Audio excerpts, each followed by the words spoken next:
Oke ya teman-teman, kali ini saya mau ngebahas baterai yang saya beli, yaitu baterai lithium iron ferrofosfat ya, atau sering dikenal dengan baterai LiFePO 4. Ini baterai bongkaran dari ZDA 48 volt yang saya beli dengan harga kurang lebih 1,8 juta ya, kapasitas 100 Ah ya. Memang kalau secara bentuknya ya atau rakitannya ini lumayan rapi ya. Ini mohon maaf saya ubah posisinya ya, sebelumnya di sini masih ada pengaman ya, tapi saya lepas ya. Ini jenis baterainya yang prismatik, ukurannya lumayan besar ya, nanti kita ukur ya.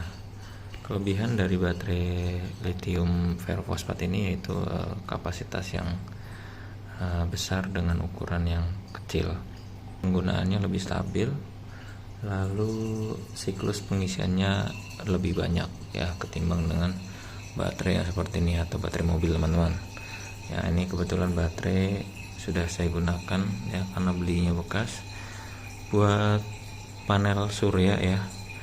Ini hanya bisa bertahan kurang lebih 2 bulan teman-teman ya. Saya beli bekas, mungkin kalau beli dari baru ya bisa lama lagi ya, tapi selama saya pakai ya hanya 2 bulan rusak, makanya saya langsung beralih ke ini ya, lithium ferrofosfat ya.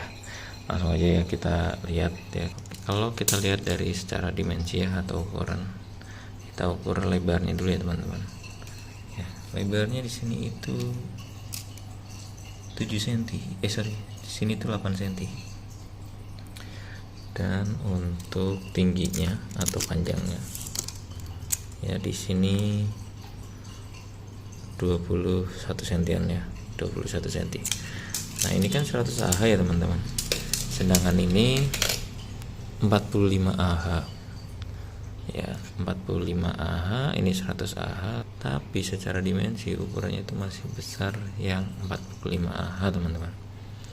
Ya, jadi walaupun secara kapasitas besar yang ini ya, tapi secara ukuran itu lebih besar yang ini ya, jadi lebih hemat tempat atau penempatan ya. Terus untuk beratnya ya, beratnya kita ukur teman-teman ya. Ini coba kita timbang ya, kita ukur dulu yang baterai basah ya, aki basah 45 ampere ya. Kita ukur berapa beratnya. Lumayan berat teman-teman. Oke ya, di situ tertulis 12 kilo ya, 12 kilo teman-teman. Oke, sekarang kita coba ukur yang LiFePO 4. Sorry, saya pegang rada susah angkatnya. Oke. Nah, di sini hanya tertera 8,45 kilo atau 8,5 kilo ya. Seperti itu ya teman-teman. Jadi walaupun secara kapasitas lebih besar, tapi ukurannya lebih kecil. Kebanyakan aki kan atau baterai semakin besar kapasitas, ukurannya semakin besar ya, tapi ini tidak berlaku di lithium ferrofosfat dibandingkan dengan baterai aki basah pada umumnya ya. Memang kalau semakin besar ya ukurannya semakin besar, kapasitas semakin besar, ukurannya semakin besar ya. Ya, tapi LiFePO 4 lebih compact teman-teman ketimbang baterai basah lainnya ya. Ini kapasitas tertulis memang ini ini voltmeter bawaan ya teman-teman. Dari ketika saya pembelian, di situ juga ada pilihan untuk include balancer atau tidak, karena kurang dananya ya. Akhirnya saya memilih untuk yang tidak include balancernya ya. Di sini tertera teman-teman ya. Jadi untuk acuan di sini sama ini nggak sama ya, tapi kita lebih mengacu ke sini ya teman-teman ya, mengacu bahwasanya di 14,6 volt yaitu 100% discharging ya, tapi nggak sesuai dengan yang di sini. Yang di sini tertera 3,2 volt 100% ya, ini kurang akurat ya, jadi kita hanya tinggal menyamakan saja ya teman-teman. Nah di sini contoh voltnya itu 13,2 di sini contoh voltnya itu 13,2 ya, kita tinggal cari nominal yang di sini ya, 13,2 berarti kapasitasnya 70% ya. Ini yang lebih detailnya ya, nanti ini tertempel pada baterai yang saya beli ya, nanti untuk pembelian saya taruh di deskripsi ya teman-teman. Ini juga udah termasuk plus BMS ya, BMS yang udah full dengan pendingin ya atau heatsink ya, 120 ampere ya, 120 ampere, kapasitas 100 ampere, BMS-nya 120 ampere ya, udah pasti aman ya teman-teman. Kecuali mungkin BMS-nya jauh lebih kecil, biasanya kan jauh lebih kecil setengahnya atau bahkan di bawah setengahnya. Ya di sini juga ada terminal ya, sangat kuat atau kokoh ya. Jadi secara rakitan menurut saya ini bagus ya. Nanti untuk link pembelian saya taruh di deskripsi ya. Seperti itu teman-teman. Terus untuk penggunaan ya, saya kurang lebih menggunakan baterai ini udah sebulan ya. Ya sejauh ini nggak ada masalah ya.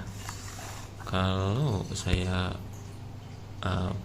presentasikan atau saya kira-kira saja ya teman-teman, ini full penggunaan wajar saya dibandingkan dengan yang ini 3 kali, yang ini baru 1 kali ya, yang ini 3 kali, yang ini sekali ya. Untuk kapasitasnya kurang lebih 1 kWh, maksudnya 1 kWh itu kalau dikursin ke meteran listrik atau token listrik ya, estimasinya 1 kWh nya 1500 teman-teman. Jadi ketika baterai ini full ya, itu isinya 1 kWh ya, atau kalau dikurskan ke rupiah ya kurang lebih 1500-an ya. Terus kalau teman-teman contoh penggunaan per hari 5 kWh ya, 5 kWh, nah baterai ini berarti hanya mengcover 1 kWh saja. Kalau memang teman-teman mau digunakan full 24 jam nonstop, berarti setidaknya teman-teman harus punya lebih dari 5 baterai ini ya, 5 baterai. Analoginya seperti itu ya kurang lebihnya ya. Jadi ya saran saya sih, ini baterai memang secara cycle atau siklus banyak, tapi tidak diperuntukkan untuk penggunaan terus-terusan ya teman-teman. Namanya juga baterai, pasti ada yang namanya lifetime-nya atau masa pakainya ya. Semakin jarang digunakan ya pasti semakin awet. Kalau saya baca-baca dari internet ya, baterai ini tuh siklusnya sampai dengan bisa ribuan siklus ya. Terus untuk starting ya, ketika kita menggunakan motor induksi ya, di sini kan tertera 100 ampere ya, itu bisa 2-3C ya, artinya bisa 2000 atau 200 sampai 300 ampere ya. Jadi buat starting aja, tapi kalau untuk continue-nya ya di 100 ampere itu udah maksimal ya teman-teman. Mungkin itu aja review dari saya, mudah-mudahan bermanfaat. Wassalamualaikum warahmatullahi wabarakatuh.